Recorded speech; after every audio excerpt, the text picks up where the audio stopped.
নাজানি ভুল কৰিবি 100 বাৰ বুজাই দিম জানি বুজি ভুল কৰিবি মুহাৰি দিম নমস্কাৰ মই হিমাংশু প্ৰসাদ দাস আপোনালোকে চাই আছে ময়ূৰ মিক্স আসামিজ এই ইউটিউব চেনেল আহক আমি সকলোৱে এই চেনেলটো সাবস্ক্ৰাইব কৰো আৰু শেয়াৰ কৰো ইয়াৰ ভিডিঅ'সমূহ ইয়াৰ যোগেৰে নতুন প্ৰজন্মৰ কেইটামান যুৱকে অসমীয়া সিনেমা সাহিত্য নাটক জগতৰ খবৰ আপোনালোকৰ ওচৰলৈকে লৈ যাব বিচাৰিছে তেওঁলোকৰ প্ৰচেষ্টাৰ আমি সহযাত্ৰী হওঁ আৰু এই ভিডিঅ'টোৰ শেষৰ ফালে মই এটা সাথৰ সুধিছো তাৰ শুদ্ধ উত্তৰ দিব পৰাজনক পুৰস্কাৰ দিয়া হ'ব চাওকচোন কিনো সেই সাথৰ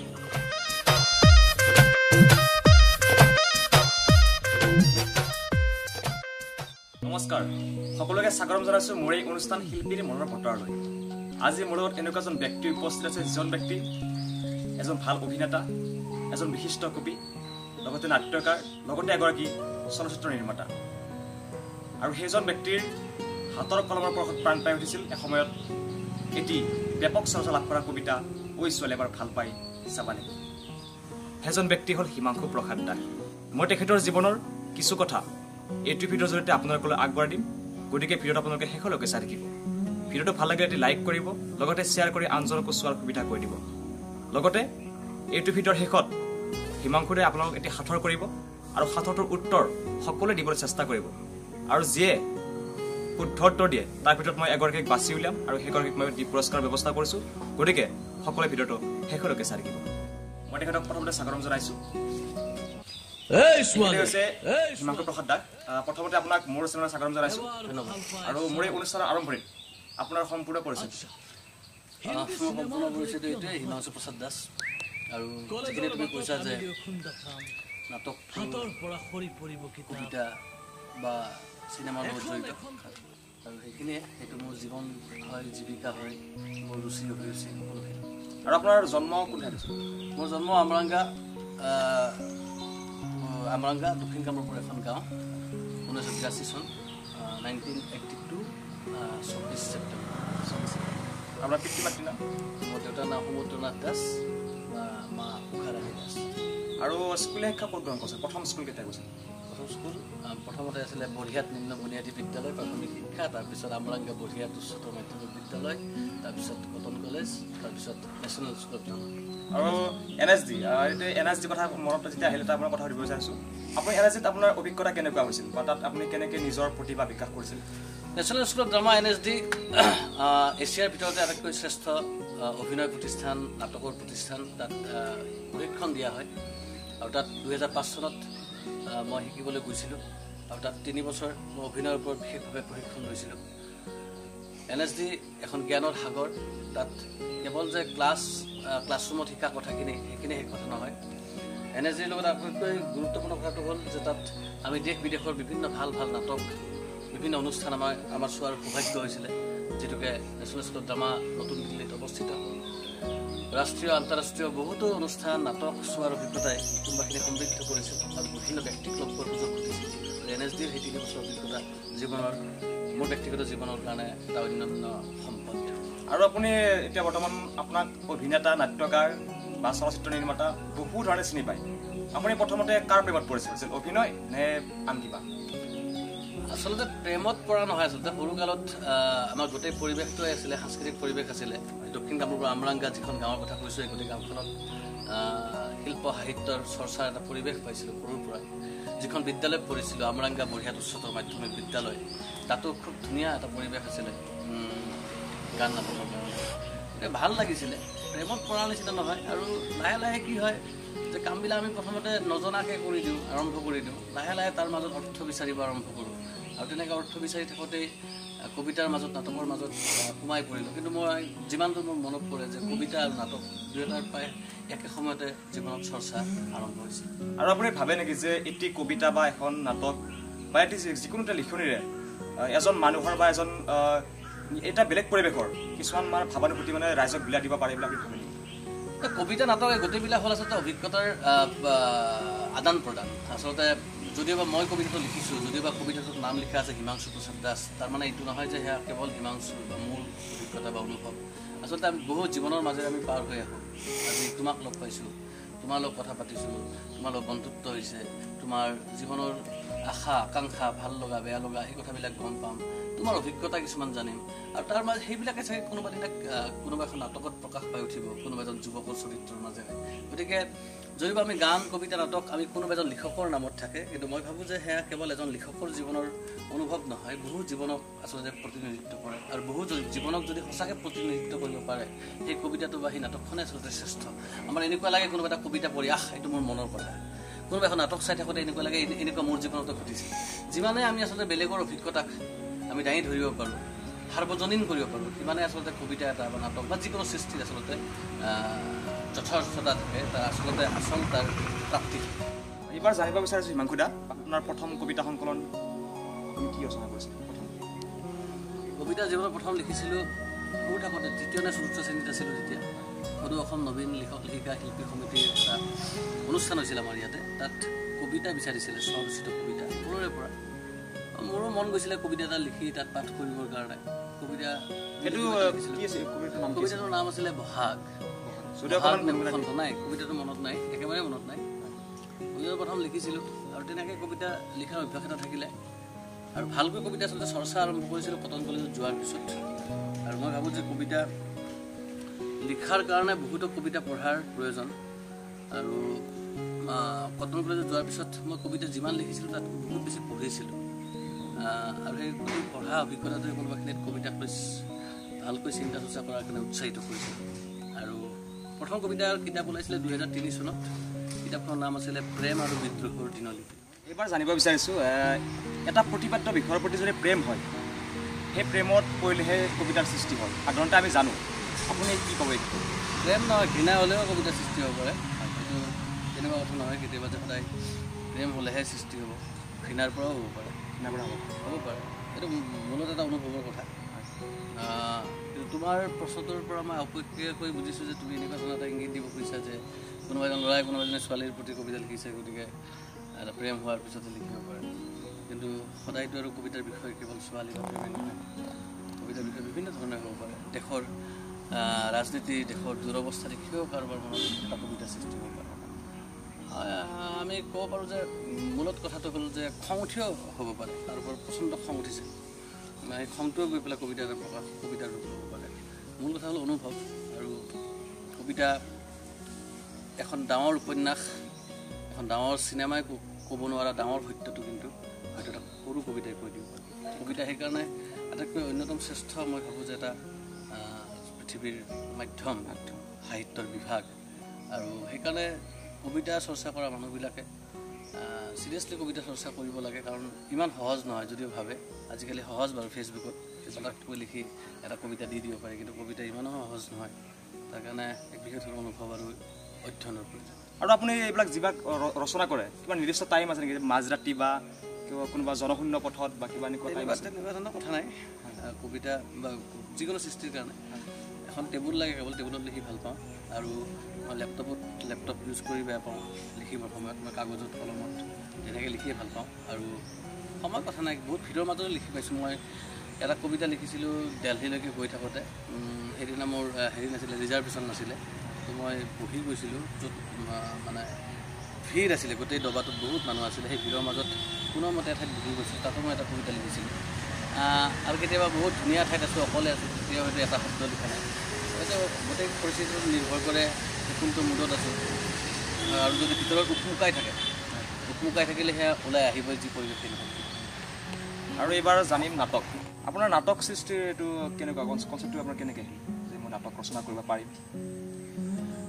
নাটক আচলতে কি চতুৰ্থ শ্ৰেণীত থাকোঁতে এখন নাটক কৰিছিলোঁ নাটকখনৰ নাম আছিলে এখন সময় নামৰ এখন নাটক কৰিছিলোঁ মই অভিনেতা হিচাপে শিশু অভিনেতা নাটকখন কৰি থাকোঁতে কিবা ভাল লাগিছিল আৰু ঘৰত আহি আকৌ তেনেকুৱা এখন নাটকে লিখিব চেষ্টা কৰিছিলোঁ নাটকখন মই সম্পূৰ্ণ কৰিব নোৱাৰিলোঁ পঞ্চম শ্ৰেণীত আমাৰ বিদ্যালয়ত একাংকীয়া নাটকৰ কম্পিটিশ্যন হৈছিলে খুব ডাঙৰকৈ হয় আমাৰ হাইস্কুলত আমৰাংগা বুঢ়িয়াত উচ্চতৰ মাধ্যমিক বিদ্যালয়ৰ স্কুল সপ্তাহৰ কম্পিটিশ্যন খুব ডাঙৰকৈ হয় কিন্তু তাত এখন নাটক কৰিবৰ মন গ'ল এতিয়া বিচাৰিলোঁ নাটক বহুত কষ্ট কৰি এটা ঠাইৰ পৰা নাটক এখন সংগ্ৰহ কৰিলোঁ কিন্তু কি হ'ল আমি এদিন আখৰা কৰাৰ পিছতে নাট্যকাৰজনে আমাক নাটকখন নিদিওঁ বুলি কৈ দিলে গতিকে কি কৰা যায় এতিয়া নাটক কৰিম বুলি আমি গোটেইবিলাক ওলাই আহিলোঁ এতিয়া নাটক নাই তাৰপিছতে হঠাৎ যিখন নাটক তেওঁ দিছিলে যি এদিন আমি ৰিহাৰ্চেল কৰিছিলোঁ সেই নাটকখনকে মই ইফাল সিফাল কৰি যিখিনি মনত আছে আকৌ লিখিব আৰম্ভ কৰিলোঁ। অৰ্থাৎ মই জীৱনত প্ৰথম নাটক লিখিছোঁ নকল কৰি, পৰিস্থিতিৰ তাগিদাত পঢ়ি ক'ব নোৱাৰাকৈ, আৰু তেনেকৈ আচলতে নাটক লিখাৰ অভ্যাস এটা গঢ়ি উঠিল। আৰু মই ক'ব পাৰোঁ যে সেয়া মোৰ জীৱনৰ প্ৰথম আৰু শেষবাৰৰ কাৰণে কৰা ইচ্ছাকৃত নকল। আৰু আপোনাৰ আৰ্টিষ্ট ফেক্টৰী এইটো বহুত মানে প্ৰসাৰিত হৈছে আমাৰ অসমত, এইটো আপুনি কি ধৰণে আৰম্ভ কৰিছিল? আৰ্টিষ্ট ফেক্টৰী গোয়েনিকা এইটো আৰম্ভ হৈছিলে 2012 চনত 21 জানুৱাৰীত। তাৰ আগতে 2008 চনত NSDৰ পৰা আহি গোটেই অসমত বিভিন্ন ঠাইত গৈ গৈ নাটক কৰিছিলোঁ। আৰু এই গোটেই নাটক কৰি থকা যাত্ৰাটোত অনুভৱ কৰিছিলোঁ যে কোনোবাখিনিত এটা ঠাই লাগে য'ত আমি একেলগে থাকিব পাৰোঁ, একেলগে কাম কৰিব পাৰোঁ আৰু চিন্তা কৰিব পাৰোঁ গান, নাটক, কবিতা এইবিলাকৰ বিষয়ে। তেনেকুৱা এটা চিন্তা আগত ৰাখিয়ে আচলতে কৰিছিলোঁ। কোনোবাখিনিত তাৰ আগে আগে মই শান্তি নিকেতনত গৈছিলোঁ, য'ত ৰবীন্দ্ৰনাথ ঠাকুৰদেৱে নিজৰ সৃষ্টিশীল কামবিলাক কৰিছিল। ঠিক তেনেকৈ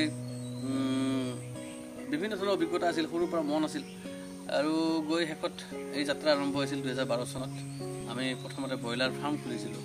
গোটেইখিনি নাটক বুলিয়ে কিছুমান ল'ৰা আমি আহি গোট খাইছিলোঁ। এই আৰ্টিষ্ট ফেক্টৰীত তেতিয়া একো নাছিলে, কিন্তু আমি ঘৰ বনালোঁ নিজেই, কোনো মিস্ত্ৰী বা কোনো ধৰণৰ প্ৰফেশ্যনেল মানুহ নাছিল। নিজেই ঘৰ বনালোঁ, নিজেই নাটকৰ আখৰা কৰিলোঁ। সময়ত সেইখিনি ল'ৰা ছোৱালীয়ে গৈ আকৌ মুৰ্গীও পোহপাল দিলে। তেনেকৈ এই যাত্ৰা চলি গোয়েনিকা আৰ্টিষ্ট ফেক্টৰী এতিয়ালৈকে চলি আছে। আৰু সুখৰ কথা যে কেৱল অসমৰে নহয়, ভাৰতবৰ্ষৰ বিভিন্ন প্ৰান্তৰ নাটক ভাল পোৱা, গান, কবিতা ভাল পোৱা যুৱক যুৱতীয়ে আহিছে, থাকিছে আৰু নিজৰ অভিজ্ঞতাসমূহ ইয়াত আদান প্ৰদান কৰিছে আমাৰ লগত। আৰু সঁচাকৈ চাগে মই সৌভাগ্যই, কাৰণ মই যে আৰ্টিষ্ট ফেক্টৰীতে আহি উপস্থিত হ'লোঁ। আৰু যি কি নহওক, আৰু এই ক্ষেত্ৰত ভৱিষ্যত পৰিকল্পনা কি এই আৰ্টিষ্ট ফেক্টৰীৰ ক্ষেত্ৰত? আৰ্টিষ্ট ফেক্টৰী আচলতে আমি বিচাৰোঁ যে এয়া প্ৰসাৰিত হৈ থাকক। ইয়ালৈকে অসমৰ বুলি নহয়, ভাৰতবৰ্ষৰ বিভিন্ন প্ৰান্তৰ গান, কবিতা ভাল পোৱা মানুহ আহি থাকক। আৰু আমি ভাবোঁ যে ইয়াৰ জীৱনটো কটাই যোৱা প্ৰতিজন যুৱক যুৱতীয়ে আমি নিশ্চিত যে জীৱনত এটা বিশেষ সম্পদ লাভ কৰিব, যিটো সম্পদে তেওঁলোকক জীৱনৰ বিভিন্ন পৰিস্থিতিত মুখামুখি হোৱাৰ কাৰণে সাহস দিব। দাদা, এইবাৰ জানিম মই আপোনাৰ এটা ব্যাপক চৰ্চা লাভ কৰা কবিতা ঐ ছোৱালী এবাৰ ভাল পাই চাবা নেকি? এই কবিতাটো কেনেকৈ ৰচনা কৰিছিল, বা ইয়াৰ অন্তৰত কিবা ৰহস্য আছে নেকি? এই ছোৱালী এবাৰ ভাল পাই চাবা নেকি এই কবিতাটো লিখিছিলোঁ কটন কলেজত থকা সেই সময়খিনিত। আচলতে কটন কলেজত তেতিয়া মই ছাত্ৰ হৈ থকা নাছিলোঁ, কিন্তু কটন কলেজতে থকা যায় গোটেই দিনটো। 2003 চন 4 চন এনেকুৱা এটা সময় আছিল। আৰু কবিতাটো যদিও বা মই কৈছোঁ অকণমান আগতে যে কবিতা যদিও বা আমি নিজে লিখোঁ, তাৰমানে এইটো নহয় যে সেয়া কেৱল মোৰ অভিজ্ঞতা, বহুতৰ অভিজ্ঞতা তাত জড়িত হৈ থাকে। আৰু তেতিয়া যিবিলাক বন্ধু আছিলে, মেক্সিমাম সকলোৰে জীৱনৰ কাহিনীবিলাক একেই। ভাল পায় কাৰোবাৰ, যোনে যাক ভাল পায় তেওঁ আকৌ ভাল পায় বেলেগক। তো এনেকুৱা ধৰণৰ সকলোৰে দুখ, সকলোৱে হোষ্টেলত আহি পেলাই ৰাতি নিজৰ দুখৰ কাহিনীবিলাক বৰ্ণনা কৰি থাকে। আৰু তেতিয়াই হঠাৎ সৃষ্টি হৈছিল এটা কবিতা, এই ছোৱালী এবাৰ ভাল পাই চাবা নেকি। আচ্ছা, হিন্দী চিনেমাৰ দৰে কিয় নহয় কথাবোৰ, মানে হিন্দী চিনেমাত যেনেকৈ হৈ যায় ইমান সহজতে, তেনেকৈ যদি আমাৰ লাইফতো হ'ল হয়, তেনেকৈ কিছুমান কল্পনা লৈ আচলতে ব্যংগ, গোটেই কবিতাটোৰ ভিতৰে এটা ব্যংগৰ এটা ছবি এখন আছে। আৰু আপোনাৰ লগত কিবা ৰিলেটিভ আছিল নেকি, মানে কিবা তেনেকুৱা ঘটনা আমাৰ লগতে হৈছে। আমিও জীৱনত বহুতবাৰ প্ৰেমত পৰিছোঁ, বহুতবাৰ ভাল লাগে কাৰোবাক, আৰু যাৰ কাৰণে আমি ৰৈ থাকোঁ, যাক চাবৰ কাৰণে, অলপ পিছত দেখা পাওঁ যে তাই বেলেগৰ বাইকৰ পিছত ঘটিছিল। গতিকে এনেকুৱা ধৰণৰ ঘটনা সকলোৰে জীৱনত ঘটে, আমাৰো ঘটিছিল। এটা কবিতাটো যে অকণমান গুণগুণাতে ভাল লাগে। এই ছোৱালী এবাৰ ভাল পাই চাবা নেকি, আচ্ছা হিন্দী চিনেমাৰ দৰে কিয় নহয় কথা, কলেজৰ বাটত আবি দিয়কোন দেখাম, হাতৰ পৰা সৰি পৰিব কিতাপ, এখন এখনকৈ মই তুলি দিম, তাৰপিছত গান, তাৰপিছত প্ৰেম, মাজে মাজে ফাইট, বাহ কি মস্তি, চালা হিন্দী চিনেমাৰ কিয় নহয় কথা। এনেকুৱা বহুত ভাল লাগিল। আৰু এইবাৰ জানিম মঞ্চা অভিনয় আৰু কেমেৰা সন্মুখত অভিনয়, ইয়াৰ মাজত আপুনি পাৰ্থক্য কি দেখিব? অভিনয়টো প্ৰথম কথা হ'ল অভিনয়ে মঞ্চ অভিনয় বা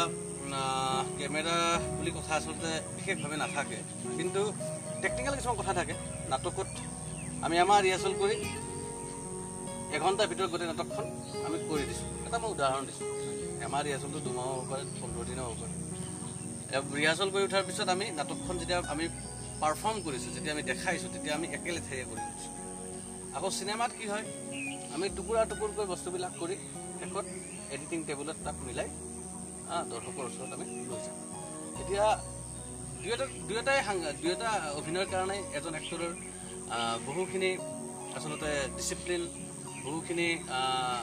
একাগ্ৰতাৰ প্ৰয়োজন মঞ্চ অভিনয়ৰ কাৰণেও আৰু চিনেমাৰ অভিনয়ৰ।